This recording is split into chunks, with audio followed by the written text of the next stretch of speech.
Tere! Selles videos jätkame vormindusriba tutvustamisega. Vaatleme, kuidas joondada teksti ning õpime lisama rea- ja lõiguvahesid. Samuti näitan, kuidas kujundada tekstitagust pinda ning määrata sellele ääriseid. Enne kui lähen nuppude juurde, siis kõigepealt seletan lahti, milline osa tekstist on lõik. Lõik inglise keeles paragraph on teksti osa, mis arvutis lõpeb enterklahvi vajutamisega. Lõigu võib moodustada üks või rohkem lauset. Lõigu laused on üldjuhul omavahel mõttelt seotud. Nii jätkame nüüd vorminguriba nuppude vaatlemisega. Need 4 nuppu siin on mõeldud teksti joondamiseks. Joondus määrab teksti paigutuse dokumendi servade suhtes. Teksti joondamiseks märgista teksti lõik või lõigud ja klõpsa sobivat joondusnuppu vorminguribal. Siin pakutakse 4 võimalust. Esimene nupp, Align Left, teeb joonduse vasaku serva järgi, vasak serv sirge, parem sakiline. Siis teine, Align Center, teeb joonduse keskele ja mõlemad servad jäävad sakilised. Kolmas nupp, Align Right, teeb joonduse parema serva järgi, parem serv sirge, vasak sakiline. Ja 4. nupp, Justified, paigutab teksti rööpselt ehk siis mõlemad servad sirged ja sõnavahed ühtlaselt ära jagatud. Järgmine nupp, millest ma täna räägin, on siin. Sellega määratakse reavahesid ehk reasamme.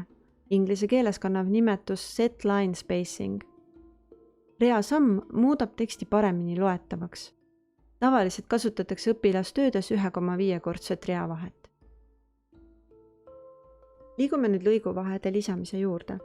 Lõiguvahe on mõeldud tekstilõikude eraldamiseks. Tavaliselt jäetakse lõiguvahed suurusega 12 punkti, ligikaudu 0,5 cm. Enne nende määramist vaata üle oma programmis olevad mõõtühikud. Selleks vali menüüribalt tööriistad, Tools, valikud Options, LibreOffice Writer. Ripmenü avamiseks tee klõps nime vasakul oleval plussmärgil. Sealt vali üldised, General ja seaded Settings alt muuda mõõtühikud nii, nagu soovid. Mina panin need sentimeetritesse, aga nagu sa siit näed, programm pakub ka muid valikuid.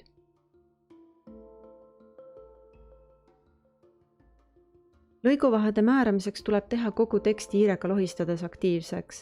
Võid kasutada ka kiirkäsklus Ctrl A ning valida menüüribalt vormindus, format, lõik, paragraph ning avanenud aknast vali sakk, taanded ja vahed, indents and spacing. Seejärel saad valida vahed ehk spacing alt ülesse ja alla lõiguvahe. Võid valida ka ainult ühe neist, näiteks lõigu ülesse 0 cm ja alla 0,5 cm. Kui oled vahe ära määranud, siis lülita siit sisse mitteprinditava märgi nupp ja kontrolli, et sul ei oleks lõikude vahel üleliigseid ridu. Vajadusel kustuta need. Teksti taha tausta lisamiseks vali menüüribalt jällegi vormindus, format, lõik, paragraph, avanenud aknas klõpsa sakil ala, area. Tausta valimisel arvesta, et tekst peab jääma loetav. Programm pakub sulle 5 võimalust tausta katmiseks.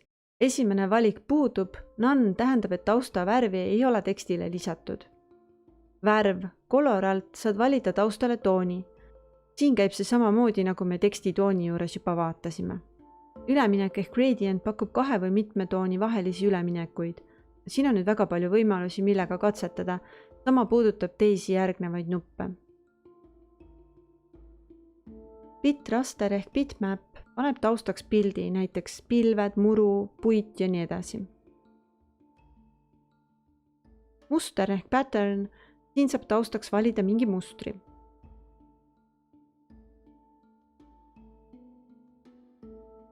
Ja viimane on viirutus ehk hatch, sealt saad valida erinevate viirutuste vahel, nagu nimigi ütleb. Raamjoone panekuks mine nüüd taas menüüribale ja vali vormindus, format, lõik, paragraph. Avanenud aknas klõpsa seekord sakil äärised borders. Joonte paigutuse ehk line arrangementi alt on näha, kuhu äärised pannakse. Esimene vaike väärtus ehk presets on piirjoonteta. Teine, jooned on ümber kogu ala. 3. piiritlevad jooned paremat ja vasakut serva. 4. on raam üleval ja all ning 5. variandi puhul on raam ainult vasakul. Kasutaja määratud ehk user defined aknas saab ise klõpsata kohas, kuhu joont soovid. Aknas joone eemaldamiseks tee sellel uuesti klõps. joonestiili ehk style alt saad valida erinevate kujunduste vahel, näiteks kriipsjoon, kahekordne joon ja nii edasi. Värvi color alt määratakse joonele toon. Siin on samad võimalused, mis teksti värvuse puhulgi. Laiuse ehk width alt saad valida joonele paksuse. Vahe sisuni paddingu alt on võimalik muuta, kui kaugele taust tekstist jääb. Kui sünkroonimise nupp on sees, siis määratakse igas servas sama kaugus.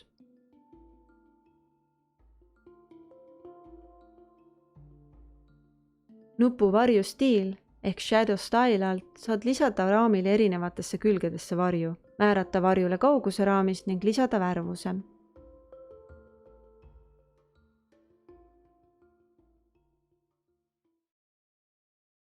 Järgmises videos lähen lehekülje vormindamise juurde. Tänan vaatamast!